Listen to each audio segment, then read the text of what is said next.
ঢাকার এক পুরনো মহল্লায় ভোরের আজান ভেসে আসতেই ঘুম ভাঙে এক অদ্ভুত মানুষের। তার গায়ের রং সবুজ, শরীরটা পাহাড়ের মতো বড়, কিন্তু মনটা শিশুর মতো সরল। তার নাম হাল্ক। সুপারহিরো হওয়ার সুযোগ থাকলেও হাল্ক বেছে নিয়েছে সৎভাবে জীবন কাটানোর পথ। সে একজন অটো চালক। প্রতিদিন ফজরের নামাজ শেষে হাল্ক নিজের অটোটা ধুয়ে মুছে চকচকে করে নেয়। অটোটা তার কাছে শুধু যানবাহন নয়, এটা তার সম্মান, তার পরিবার, তার স্বপ্ন। অটোর সামনে বড় অক্ষরে লেখা, ভাড়া কম, ব্যবহার ভালো।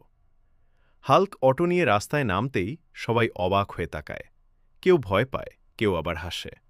কিন্তু একবার অটোতে উঠলেই সবাই বুঝে যায়, এই সবুজ মানুষটা ভেতরে ভেতরে কতটা ভালো। প্রথম ঘটনা, অসুস্থ মায়ের যাত্রা। একদিন সকালে এক মহিলা কাঁদতে কাঁদতে হাল্কের অটো থামালেন।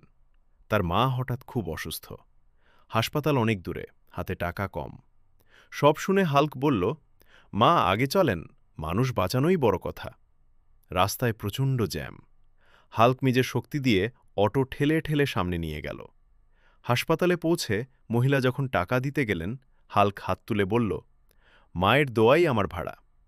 সেদিন থেকেই এলাকায় ছড়িয়ে পড়ল, সবুজ হাল্ক শুধু অটো চালক না, সে একজন আশীর্বাদ।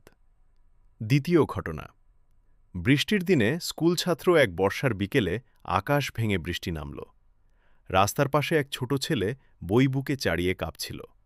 হাল্ক অটো থামিয়ে বলল, এই বাবা, ভিজে পড়াশোনা করলে বই অসুখ করবে। ছেলেটি বলল, তার কাছে ভাড়ার টাকা নেই।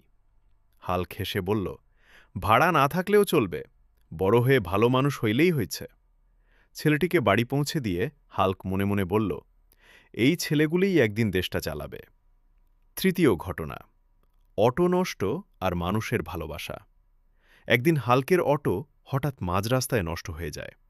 সারাদিন কোনো যাত্রী নেই, হাতে টাকা নেই। হাল্ক প্রথমবারের মতো অসহায় হয়ে পড়ে।